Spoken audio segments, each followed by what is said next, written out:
All right, thank you all for joining us. We'll go ahead and call our meeting to order on July the 17th. And as we always do, we'll start with an invocation led by Vice Chairman Richard Helms. Please bow. Dear Heavenly Father, we thank you for the opportunity to gather tonight to do our county's business. Give us the guidance to conduct ourselves so that we are pleasing to you. Help this board to conduct our business so that we're an example of how the political system can work for its citizens and glorify you. May our personal faith give us the strength to act honestly and well in all matters before us. Please give special protection to our law enforcement and military, and honor to those who serve our community. Also protect our firemen, EMS personnel that risk their lives to ensure our safety. Finally, dear Lord, grant us the humility to always seek your will in all that we do and say. In that name we pray. Amen. Amen. Pledge allegiance to the flag of the United States of America and to the republic for which it stands, one nation under God, indivisible, with liberty and justice for all.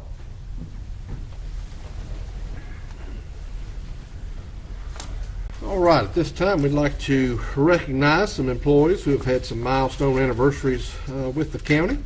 And we'll start with 5 years of service with Tiffany Hill in the Sheriff's Office, Tyler Kell in the Sheriff's Office, Justin Love in the Sheriff's Office, Tate Mills from the Sheriff's Office, Victoria Purser in Human Services, and James Anderson in Human Services. With 10 years of service, Tracy Coley with Human Services, Elizabeth Rodriguez Ocasio in Human Services, Kimberly Parker in Human Resources, Jose Oritz in Community Service, Lawrence Maynard in Public Works, Ralph Helms in the Sheriff's Office, and Alfred Monero in the Sheriff's Office. With 15 years of service, Linda Davis in the Tax Administration Office, and with 20 years of service, Tommy Helms in Growth Management, Michelle Hannon in the Sheriff's Office, and Robin Hunter in the Sheriff's Office. We'd also like to recognize those employees who have retired from the organization, and that's William McGwirt from the Sheriff's Office with 12 years of service, Mark Robbins in the Sheriff's Office with 10 years of service, Deborah Foy Ahmed in Community Service with 10 years of service, and Andrea Robinson in Administrative Services with 29 years of service. And we certainly acknowledge those employees and appreciate their ongoing work, and to those that have retired, we wish them well in their future endeavors. With that, I'd like to take a moment and offer a special recognition. We have been pleased, this board as well as prior boards have been pleased to be represented by legal counsel. Mr. Ligon Bundy has served as the attorney to this board, and Ligon Bundy was appointed as county attorney for Union County on December 20th of 2010 and has served in that capacity since that time. Mr. Bundy has announced his retirement from this position at the end of July of 2017. We have prepared a proclamation that I will read, recognizing and honoring H. Ligon Bundy upon his retirement as county attorney for Union County, North Carolina. Whereas H. Ligon Bundy has been practicing law in Union County, North Carolina for almost 41 years upon receiving his law license in August of '76, and whereas on December 20th of 2010, Mr. Bundy was appointed as county attorney for Union County, North Carolina, having provided services to the county's Public Works Department for many years prior to that date, whereas Mr. Bundy has served Union County, its Board of Commissioners, and its citizens by providing a constant and reliable source of wise counsel and sound legal advice, always accompanied by diligence, ready access, and no small amount of good humor. And whereas Mr. Bundy has diligently shared his time, talent, and good judgment with Union County, always demonstrating dedication and loyalty to the county, its Board of Commissioners, and her citizens, and whereas Mr. Bundy has further demonstrated the highest level of integrity and professionalism in his service as county attorney, and whereas Mr. Bundy has announced his retirement from the position of county attorney for Union County at the end of July 2017. Now therefore the members of the Union County Board of Commissioners, on behalf of the residents of Union County, North Carolina, hereby recognize Mr. Bundy for his outstanding service and express their appreciation on the occasion of his retirement as county attorney. Furthermore, the members of the Union County Board of Commissioners express their gratitude for Mr. Bundy's contributions to the county and extend him best wishes for a happy and healthy retirement, adopted this 17th day of July. So, Mr. Bundy, if you'd come up here, we'd like to shake your hand. Gentlemen, if you'll join me.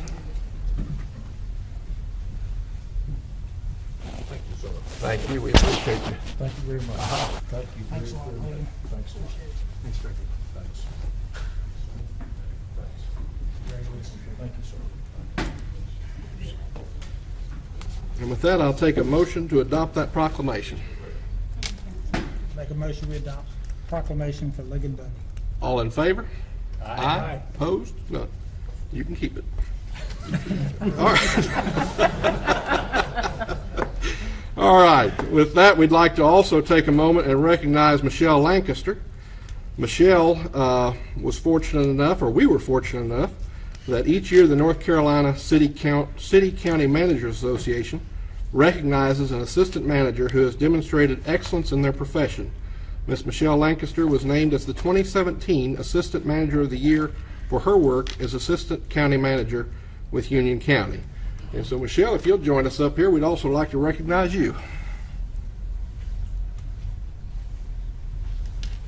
On behalf of all of us, we appreciate very much your service and look forward to your continued work with us. Thank you. Thank you, ma'am. Thank you. Thank you. Congratulations. Thank you. Great job. Thank you.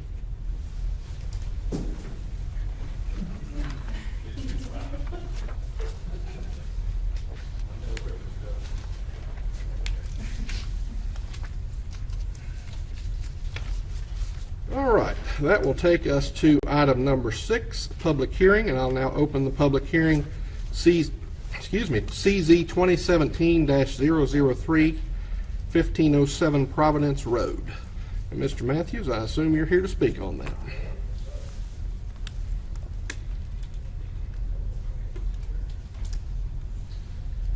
Good evening, Commissioners, Chairman, Madam Manager.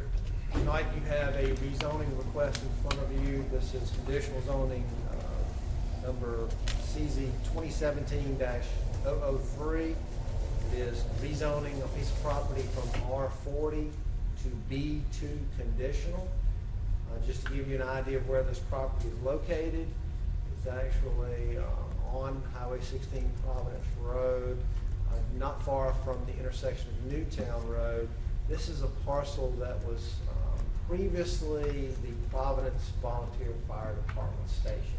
This is an old metal building, has bay doors on it. It's been there for a number of years. It's been vacated by the fire department for quite some time. And the applicant is actually requesting conditional zoning to operate a small print shop on that piece of property.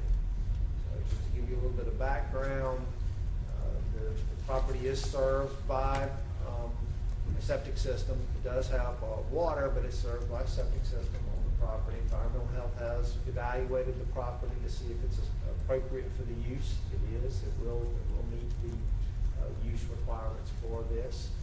They did have a meeting with the planning board. Planning board did recommend approval of this request. We've had a couple community meeting and a planning board meeting. No real opposition as far as the project goes. Again, it's an existing building, so I think that the use is really complementary to the area. The land use plan actually identifies this area here as a neighborhood center. There's already a commercial center here on this corner and other commercial properties around this area. So it's in keeping with our land use plan for this to be rezoned. And the only reason that it was zoned R40 in the past is really because fire stations were a use that was allowed in R40. It didn't have to be zoned commercial, so that's why it was R40 and it stayed R40.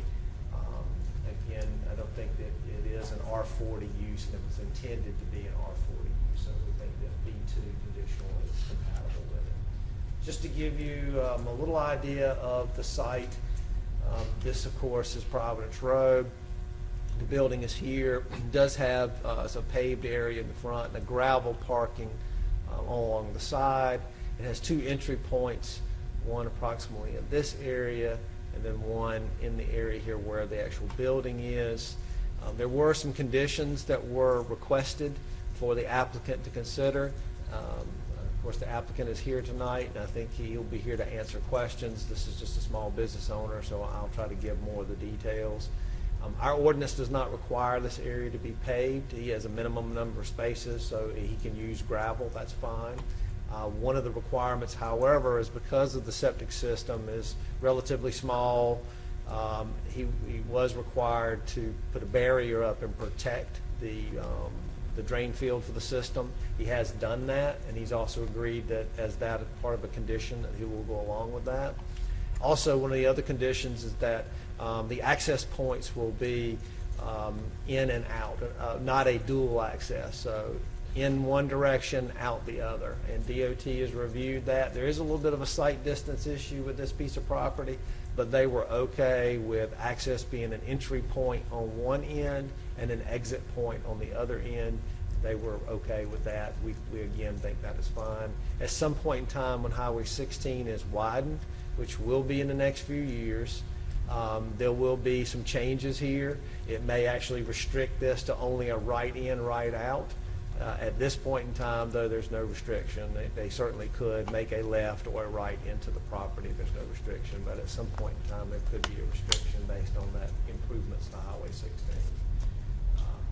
I'll be happy to answer any other questions you may have. The project is site-specific and use-specific, so it is specifically for a print shop on this piece of property. If they ever wanted to do anything different, they'd have to come back and make a request, and that has a lot to do with the septic system and what it could handle versus a print shop. Print shop is a very low flow, so it's appropriate. Any other use might have a higher flow. The septic system might not be able to accept that. Mr. Humans is the property owner. He is here making this request.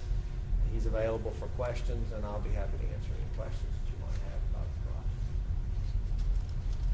Any questions? I have one comment or question that maybe you can clarify for me. Was this actually Providence Volunteer Fire Department, or was it in fact Wesley Chapel Fire Department? I was told it was Providence. I could be wrong. It could have been Wesley Chapel. I was told it's Providence. I believe it, according to the March 24th of 1984 article in the newspaper, it was Wesley Chapel. Okay, very and good. I have been sent articles by some concerned citizens that wanted to be very clear that it was Wesley Chapel, so I just wanted to make that a point of clarification. Volunteer Fire Department. Yeah, there we go. Thank you, sir. Yeah, absolutely. No worries. All right, any other questions? Will the future widening of Providence Road affect, you mentioned the access maybe right in, right out, will it affect that parking as well with the It should easement? not. Again, one of the things that we've not been given the exact alignment and detail that I'm aware of at this point. Again, the state looks at both sides to see how they would impact properties. There is parking kind of in this area here, so we believe it's okay. But again, we don't have a full set of plans to be able to determine that at this point. We anticipate it will not be an issue. Any other questions? Hearing none, there is no one signed up to speak on behalf of the public hearing, and so we will close the public hearing. And that will take us to informal comments, which we at this time do not have any. So I will entertain a motion for additions, deletions, and/or adoption of the agenda. Mr. Vice Chairman, Chairman? I ask we move item 17 to new business for a little further explanation. Okay. There we go. And we will move that to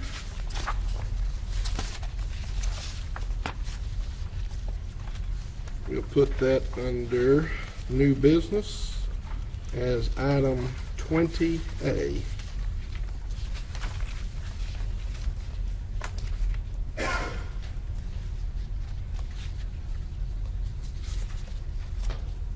Anything further or a motion to adopt as amended?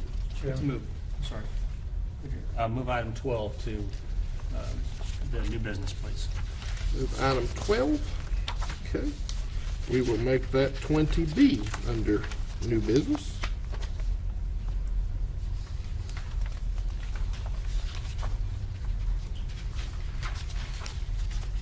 I was just going to ask, would it be out of order, since we had no opposition, to go ahead and move the zoning request to the agenda? I certainly have no problem with that. Be glad to add it as, how about number 20C under new business?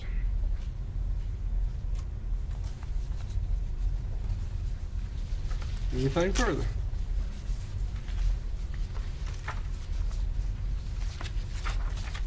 Hearing none, I'll make a motion we accept and approve the agenda as amended. All in favor? Aye. Opposed? None? That'll take us to our consent agenda. Motion to accept as amended. All right, we have a motion. Any discussion? All in favor? Aye. Opposed? None? All right. And that will take us to item number 20A. Vice Chairman? Yeah, item 17, and I had some questions on this because it is adding fees to our inspections schedule for environmental. And had conversations with Michelle earlier this afternoon. Michelle, I think you can expand a little bit on this.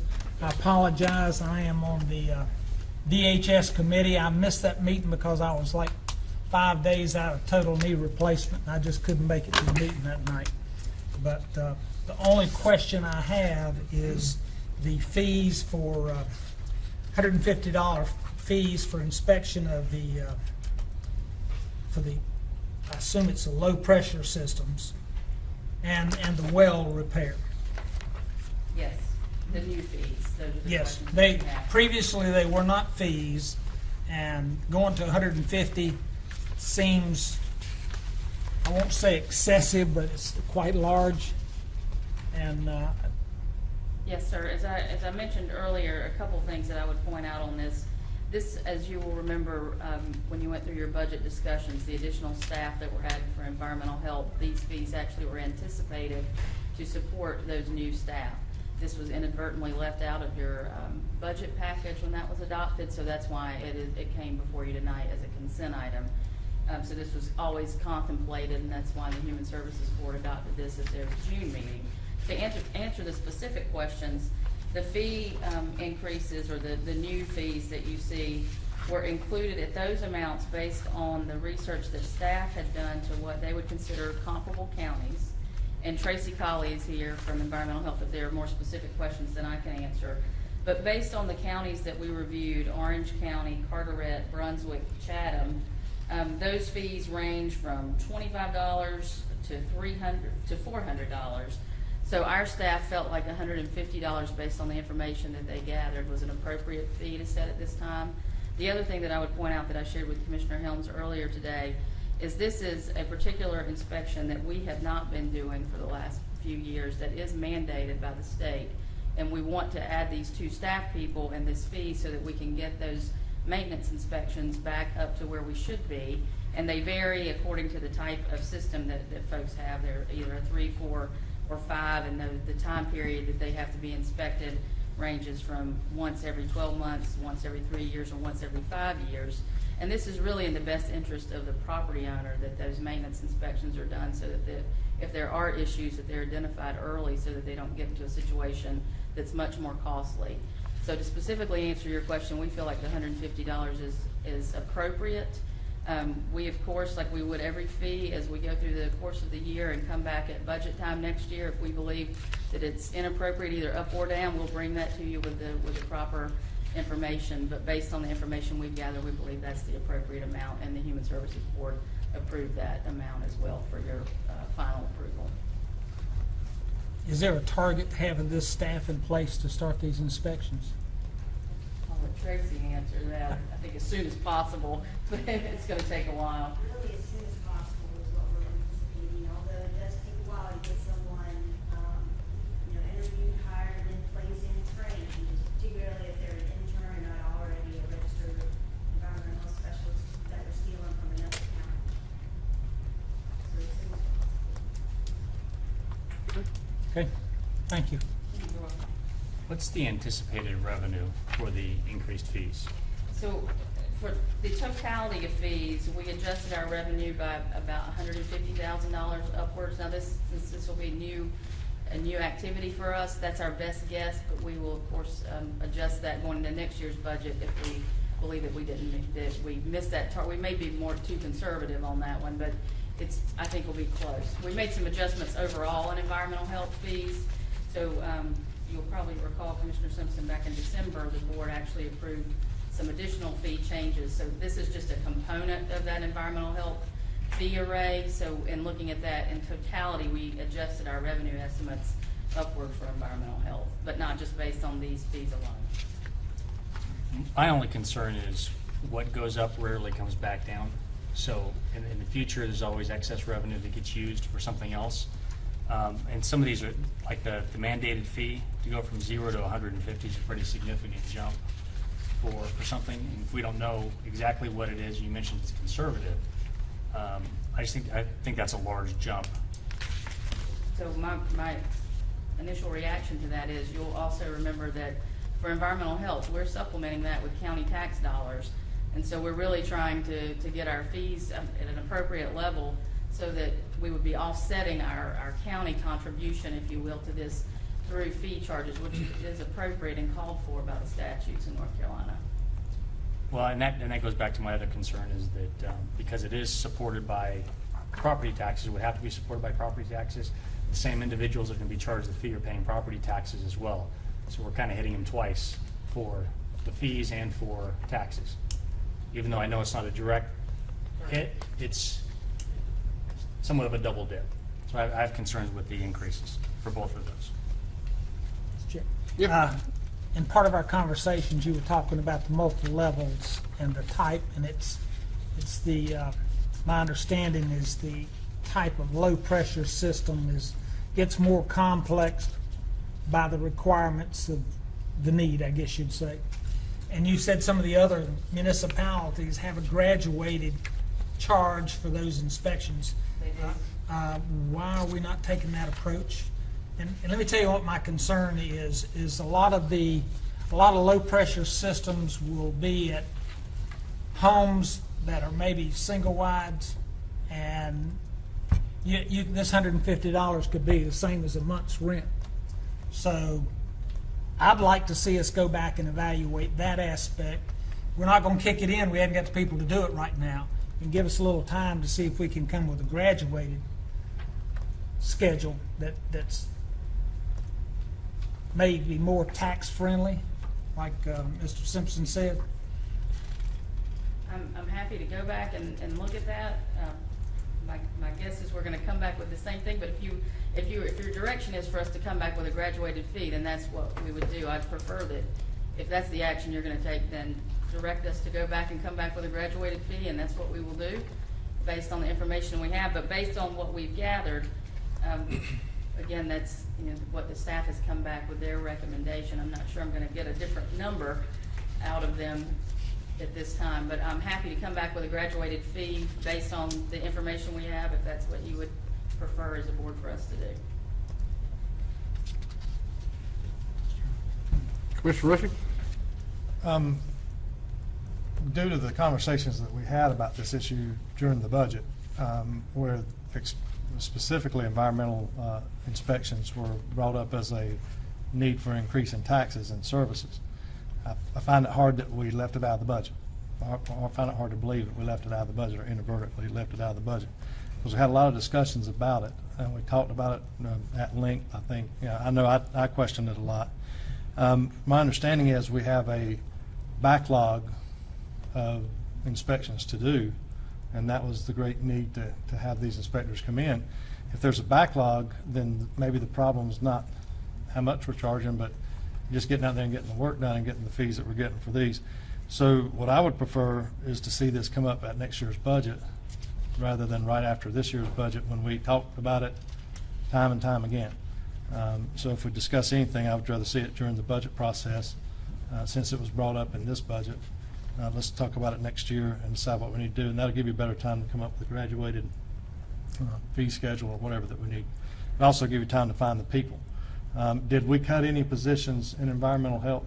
We did not. We left the full complement, which I believe was 5 in the budget. So we left the And, employees there. and there was an omission in the budget document by the budget office for these fees. It was always contemplated because, as we discussed during the budget discussions, is these fees were to be put in place to offset any reliance on the general fund having to supplement and pay for these positions. Right, but at the same time, we use the tax dollars to pay for positions in this year's budget, right? No, what ended up happening, Commissioner Rushing, is an administrative mistake on my staff's part. The attachment necessary to put these fees in place was not attached to your budget ordinance. All the other components of this are included, were included in your budget ordinance. So the estimated revenue, the personnel related to it, the programmatic components were included. The only part this does is it clears up for us the ordinance component, because it was an administrative error that it was left out of the attachments in your budget ordinance. The remainder is contemplated and included in the budget. So your the budget revenue, assumes that these fees are in everything place. else are there. Okay, but please explain to me, because you said that we needed to increase taxes to pay for these positions, and that was what was If I pretty said clear that, to I me. don't think I said that, but No, and during the budget process, during the budget process, it was brought up that this was one of the areas of needed services. It was environmental health, and there was building inspection fees, or building inspectors we needed, and that we needed people at DSS. Those were the 3 service areas that were brought up as examples of why we needed increased taxes. Well, Am I mistaken on that, gentlemen? my, I recall the fee discussion, but I guess my question is, when did the DHS board vote on this fee schedule? June 12th. And during our budget discussions prior to June 12th, I remember discussing fees and that fees were going to cover the additional staff right. prior to the DHS board voting on it. So I'm a little confused as to the timing, because during the budget discussions, I kept hearing fees will cover this, but it's before this schedule was ever voted on. These were those anticipated fees. That is what went before the Human Services Board, exactly what. But what if they'd have voted it down?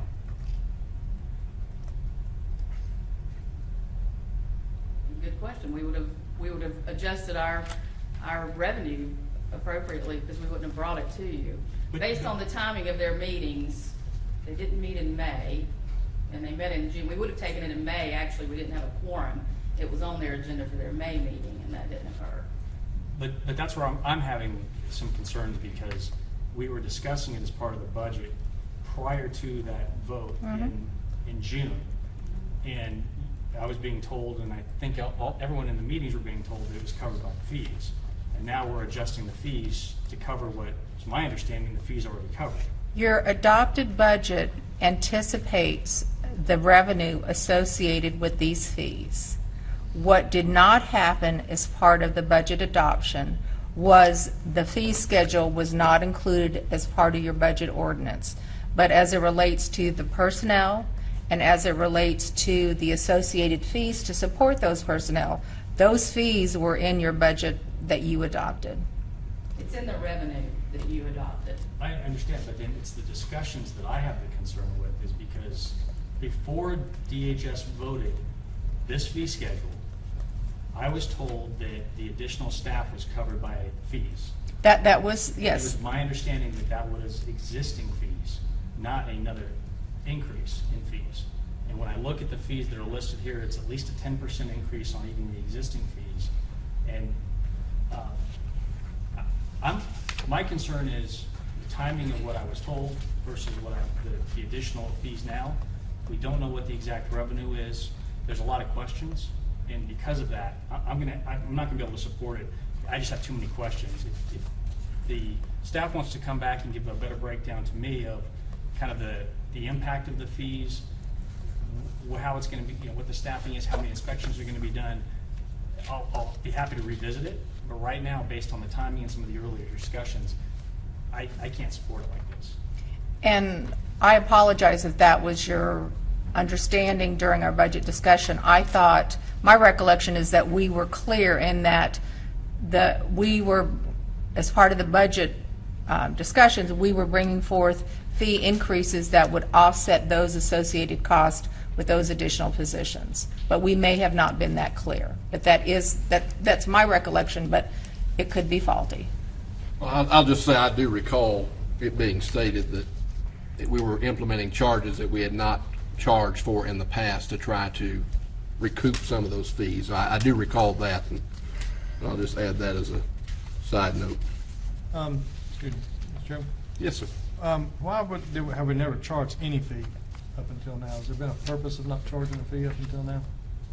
We just hadn't charged it in the past, and when we started looking at the fact that this is a mandated inspection, we have not, because of staffing levels, been able to do it for the last couple of years. And we believe, since we are having to send staff out there, and we had a lot of discussion about this during the budget, which is if we are using resources to do, whether it's building inspections or environmental health inspections, that there is an associated cost associated with providing that service, and that there should be associated fees. And so we went back and looked at some of the fees that there had been no charges in the past, just as we did back in December, and looking at some of the various things that we have recommended and have been implemented, trying to reduce our backlog and trying to appropriately look at what the costs are associated with some of the things we have to do in the fields for new systems, new septic tank systems, making sure a property perks appropriately, making sure that there is water on the site, and no different than we charge for water and sewer fees, in addition to tax dollars. The same thing associated with well and septic tanks, that is a service we provide to our residents who need those services.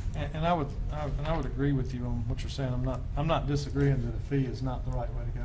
I understand the fee process, and matter of fact, I argued about that in the meetings. But when I look at these, like the well and septic tank, we do have a lot of residents that are on well and septic tank, never will probably get county water, never will get sewer on their properties. We approve these septic tanks, we approve these wells. I guess in the past we've approved them having them. Is that a service that that we provide these folks? Why was it set up that there was never a fee? Is there anybody that knows if this was set up as a if you don't have county water, if you don't have county sewer, at least we can come and make sure you can repair your well without having to pay extra fees? I can only guess, and my guess is that up until probably the last 12 months, and in years prior, that environmental health wasn't necessarily looked at as, should we in fact be covering a lot of the costs that we have for the services we provide. And so over the last 12 months, we have started looking at that and saying, there is a cost for providing service. What are those appropriate costs? And have started looking at that, and why we have made some of the changes to the system that we have, as we did back in December. I would like to make a motion that we delay until we get more information that the other commissioners have asked for. My wish that would be that we would wait until the next budget cycle to do this, but I'm open to a friendly amendment to pick another date. But that would be it, to put this off until, come up with these answers and put it off until the next budget cycle. And then if anybody wants to change that, I'm open to doing that. We have a motion, any discussion? Clarify the motion. Yeah, put off any decision on raising fees until next year's budget, until the 2018, 2019 budget. Can I offer a friendly amendment that we not wait until next year's budget, but do it at a time appropriate when staff has had time to clarify the procedures and timeline that got us to this point, and to further clarify the fees and the need for the fees, and how they cover the cost of service. I'll take that. All right. Any further discussion? Then you got that motion? All right, very good. All in favor of the motion, signify by saying aye. Aye. Opposed? None? All right. and that will take us to item number 20B. Commissioner Lance Simpson. I just had some questions on the moving the services back under the county. It was my understanding that moving them to Charlotte Water was a cost savings as well as to limit some of the turnover or reduce the impact of some of the turnover we were having. Was it not a cost-saving measure? No, Commissioner, it actually wasn't a cost savings. Actually, it was a slight increase in cost over what our previous budget had been. You know, but we recognized that, and the board at that time recognized that we needed to invest in that utility, in the wastewater operation. So there was a slightly increase in cost due to additional staffing that they were providing, additional maintenance costs that we recognized were going to be necessary to bring that facility back online. So the cost did bump up as we brought them on board. Our anticipation for next fiscal year, which is when this transition would actually take place, is that it would be cost neutral bringing it back in. Commissioner? What was the additional cost? I know when the actual transfer was made, there was a anticipated $1 million increase, but what was the actual cost increase? I don't have that. I was looking at some comparative numbers. I think we were in the order of maybe $50,000, $60,000 per year as an additional cost over what we had budgeted. Now, what we had budgeted was a significant increase from 2 years prior. So you're right, Commissioner, over a 2-3 year period, we were incrementally investing in that operation. So our FY15 budget, which would have been the budget year we would have, if we didn't outsource, that would have been our budget year. That budget was pretty comparable to what Charlotte Water actually proposed. They were slightly higher, but that budget was a good bit higher, probably, I think, close to $800,000 more than the previous year's budget. So you're talking about roughly $2 million? No, roughly that $800,000 was for FY14 to FY15. The wastewater budget, as we were proposing it, went up about $800,000 thereabout. Charlotte came in, their contract with us was about $50,000-$60,000 is my recollection, over what our budget would have been for FY15. So in that order total, the number you're looking at, that $1 million difference from the previous fiscal year. Commissioner Richard? Anything that we sold or got rid of that we're going to have to replace Yes. as part of this? We did a detailed inventory of equipment at the time of the turnover. So at the time we turned that operation over to them, we inventoried all of our major equipment, portable pumps, generators, major tools like that, as well as 7 vehicles. So they're required to maintain that equipment, turn it back to us, less normal wear and tear. We've actually replaced 2 vehicles over this 3-year time frame. They've replaced them, we've reimbursed them, those vehicles come back to us. And is all the backlog for maintenance been corrected and the procedures put in place to keep that backlog from happening again? Yes, they have implemented a computerized maintenance management system for us. They're now reporting routinely on the preventive maintenance as well as corrective. They've completed, I believe, over $600,000, $700,000 worth of corrective maintenance over the last 3 years, and have really have taken care of that backlog and are into a normal routine now. And who is moving back? How many employees? And is there a manager, or do we need to hire a manager to now manage the employees? There's 16 approved positions in the contract that would be coming back to Union County. Now, obviously, we can't mandate employees from Charlotte to come and work for Union County. All we can do is offer them employment and hopefully that they will come.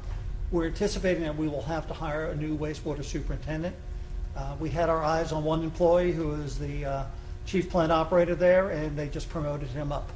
So we're anticipating going forward with our own wastewater superintendent. We're actually going through a joint hiring for that chief plant operator position at 12 Mile Creek with Charlotte right now, with the possibility that that person would become that position or at least just come back to us at that current role. So in this year's budget that we just entered into, the board did approve about 3 months of salary for us hiring that superintendent in advance of the transition. So we have that position lock down a person on board before we actually transition over in the beginning of the following fiscal year. Commissioner Richard? Any cost savings that we're going to realize with this? We anticipate that it'll be cost neutral, that the cost of operations in Charlotte will be the same cost that we would come back, certainly in that first fiscal year. After that, if we can identify cost savings, we'll be bringing that back in future fiscal years. Yeah, can we anticipate an update 3 months prior to this, where we are with facilities and headcount? Certainly. It was kind of rough when it went the other way. It was very rough going the other way. We only had 9 of 16 employees filled and a lot of vacancies, and they really stepped up and helped us through that transition, getting those people hired. So all those positions are filled right now. I anticipate that some will stay with Charlotte.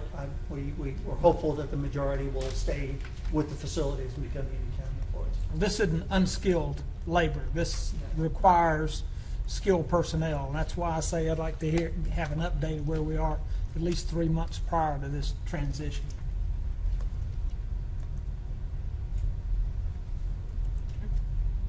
Anything further? I'll go ahead and make the motion then that we approve the providing notice to the City of Charlotte to transition the wastewater operations back to Union County and terminate the service agreement in accordance with the service agreement. You want a friendly amendment that they provide a 3-month update? Yeah, if that's all right. With a 3-month notice. Okay. 3-month reporting back to the Reporting commission. update to us the status of where they are. Is that fair enough? I'm good with that. All right, we have a motion. Any discussion? All in favor? Aye. Aye. Opposed? None? All right, and that will take us to item number 20C, which is our zoning request. Chairman, Yes, sir.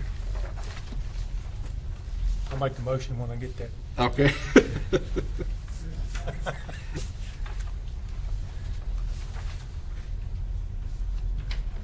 I was simply going to make the motion and then lean to the attorney over here to add all the extra.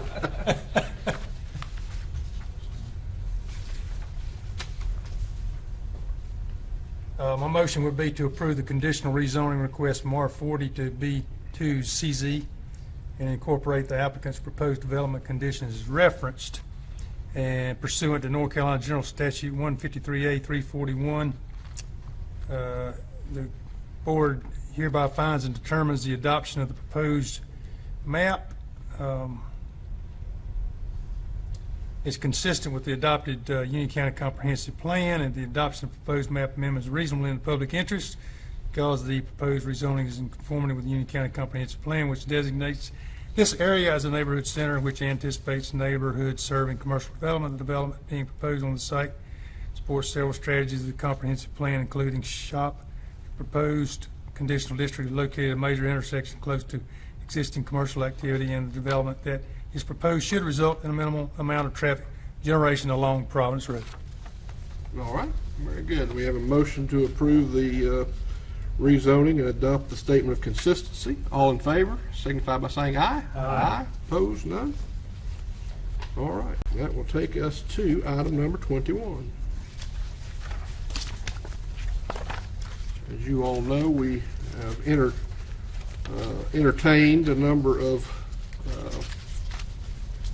local legal scholars in the area and conducted interviews, and so we now at this time pending the retirement of Mr. Ligon Bundy. Hopefully everyone has had time to review and come up with a suitable replacement. So I'll open it up for discussion and or any motions that the board may wish to make. Mr. Chairman, I make a motion that we appoint Mr. Long as our new county attorney effective immediately. All right. Very good. Any discussion? All in favor signify by saying aye. Aye. Opposed? None? Very good. Mr. Long, we welcome you as the county attorney and look forward to working with you in the future and You've got big shoes to fill, but I feel very confident that you're quite capable, as do the rest of the members of this board. So thank you. That will take us to item number 22, legislative update.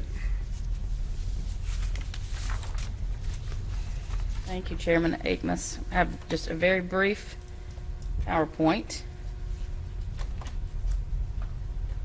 Give you an update on the North Carolina General Assembly's long session that ended a few weeks ago.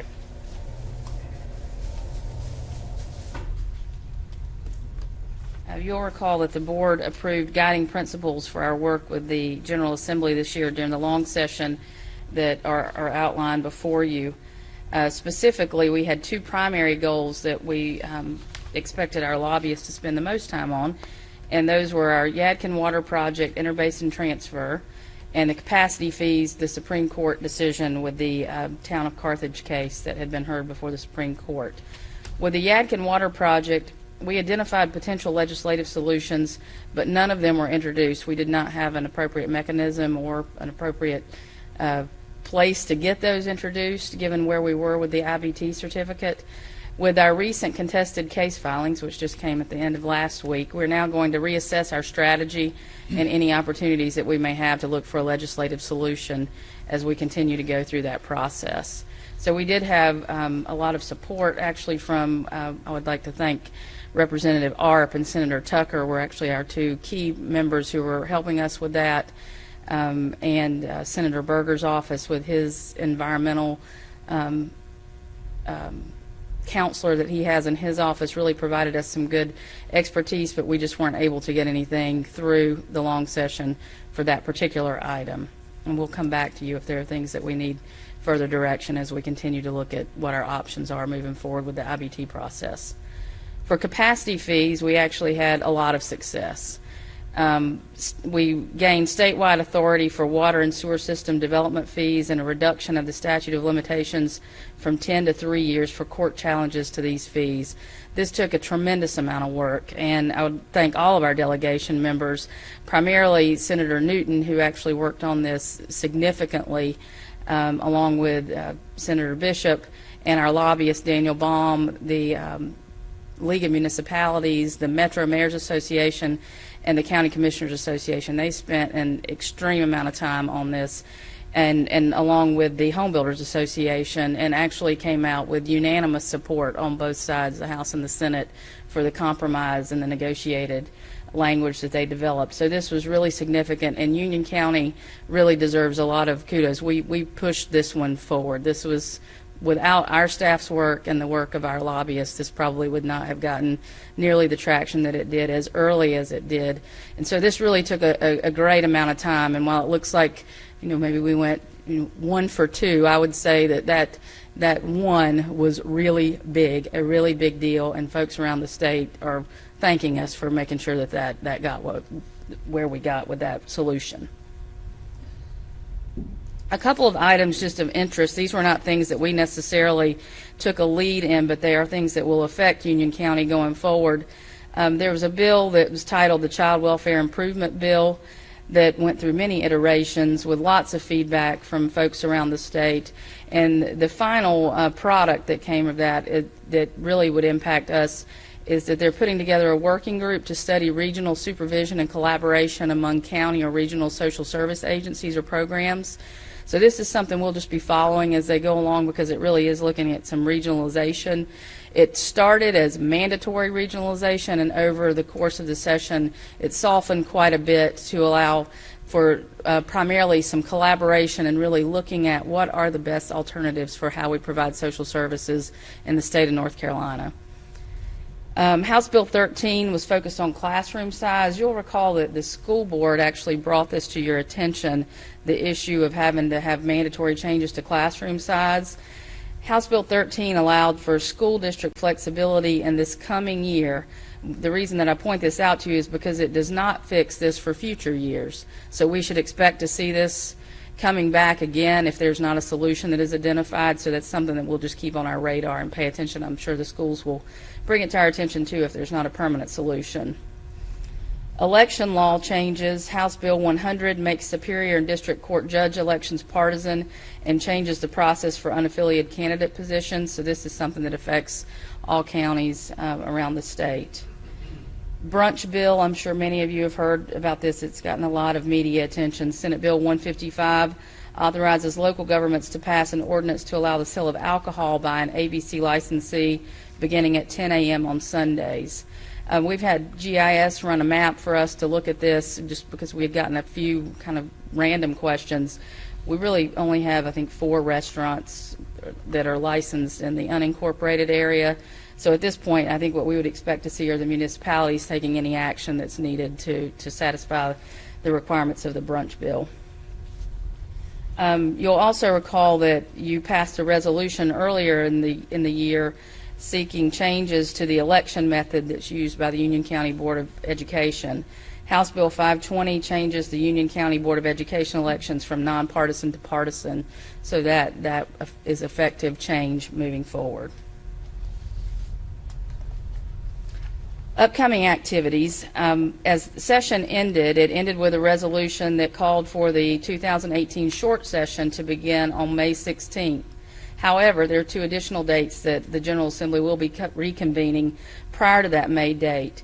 They are anticipated to come back August 3rd of this year to consider the override of any bills that the governor's vetoed. He vetoed 1 bill, I think, at this point, and any bills that were still in conference committee, impeachment of state officials, and any appointments that they would like to take up.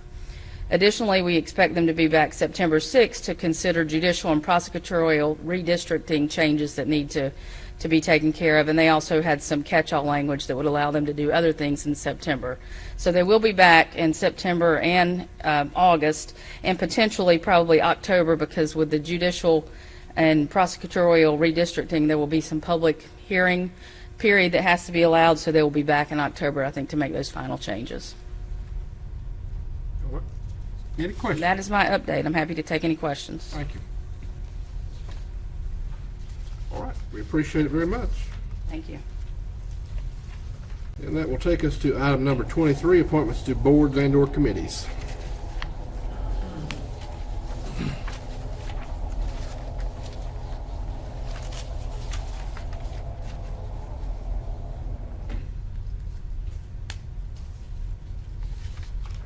I make a motion that on the jury commission, we reappoint Gary Salick All right. for seat.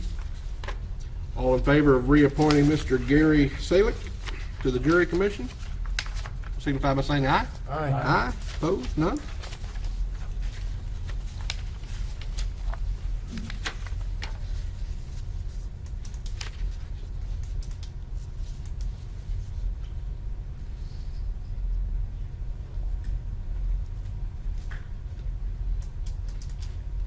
Motion to reappoint Patricia Kinley to the Region F Aging Advisory Committee. All right, we have a motion. Any discussion? All in favor, signify by saying aye. Aye. Opposed? None?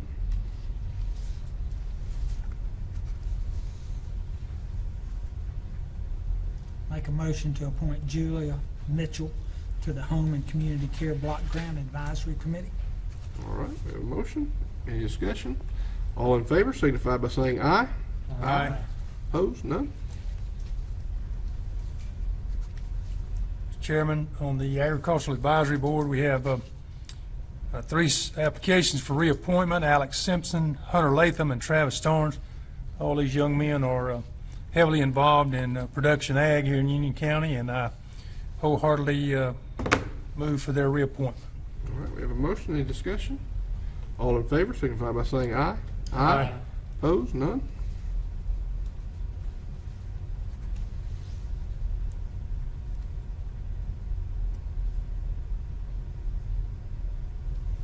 Mr. Chairman, move that we reappoint Emily Westover, Angie Horn, Rachel Patton, Christopher Westover, and Teresa Holmes to the JCPC, Okay. and Catherine Denny as the under 18 representative, All right. and Michael Gallagher as the sheriff designate. Very good. We have a motion. All in favor, signify by saying aye. Aye. Opposed? None? And anything further? I don't see anything. And that will take us to the county manager's comments. No comments this evening. Mr. Jerry Simpson. Thank you, Mr. Chairman. Just again, thank Mr. Ligon Bundy for his service to the citizens of Union County and to the Board of County Commissioners. Also, welcome Mr. Long. And along that line, the interview process went well, and we had some very qualified attorney candidates for that position. And I certainly feel good about the legal representation we have throughout the county, and I thank those guys for their interest in our county and for making those applications. Mr. Rushing. I'd just like to echo what Commissioners Jerry Simpson just said, and wish everybody a good night. Commissioner Lance this one. Echo the same thoughts and comments, and thank you everyone for coming here tonight. Wish everyone a good evening. Vice Chairman Helms. Yes, Ligon, thanks for everything. You're going to be sorely missed. Mr. Long, we're looking forward to working with you. I do want to make one comment. I think you spoke inappropriately when she said staff. She's the staff. She did an outstanding job working with our legislative representatives and everything, and you need to be commended. And congratulations on your Assistant County Manager of the Year. And I have no comments, so with that, I'll accept the motion to adjourn. All in favor? Aye. Very good. Thank you.